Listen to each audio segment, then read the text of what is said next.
En mai 2017, Victor Lanoux meurt des suites d'un AVC. Quelques jours après son décès, ses obsèques sont organisées dans la plus stricte intimité. Aucun hommage public n'a pu être possible. Le 4 mai 2017, Victor Lanoux, âgé de 80 ans décède de suite d'un AVC. Le célèbre acteur de la série télévisée Louis la Brocante avait déjà été victime de plusieurs accidents vasculaires cérébraux. En 2007, il avait même été opéré de l'aorte. Pendant l'opération, le chirurgien commet une erreur médicale qui le laissera paraplégique. Le comédien ne peut plus marcher. Un crève-cœur pour ce bourreau de travail.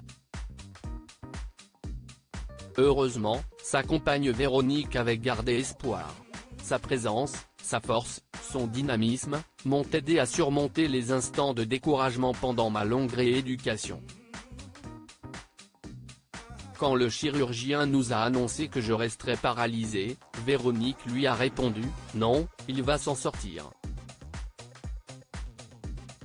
Le 11 mai 2017, les obsèques de Victor Lanoux sont organisées.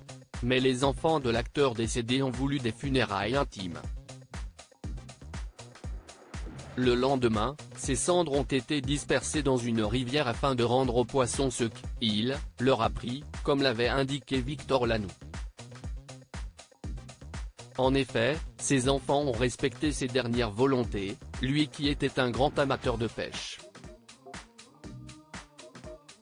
Une cérémonie très touchante, notamment pour son fils Richard, qui a eu des relations très compliquées avec son papa.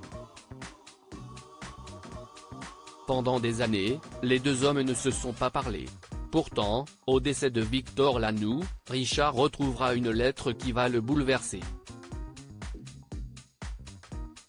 Les confidences bouleversantes de son fils Richard, c'est son père qui lui avait écrit quand il avait 20 ans, au moment où il traversait une période très difficile. Pose ton pied après l'autre. Et si est la vie, la tienne est ma continuité, et ta continuité, et ainsi de suite. Le nez au vent et les fleurs à portée de main. Ouvre les yeux et tu verras au bout de l'océan, la plage. Je t'embrasse comme je t'aime. Ton père, est-il écrit. Cette lettre m'a bouleversé. Victor était câlin avec mes frangines, Richard a 2 sœurs, Emmanuel et Stéphanie, note de la rédaction, mais pas avec moi. Entre nous, il y avait une forme de pudeur. Les discussions plus personnelles sont venues bien plus tard, à la toute fin de sa vie.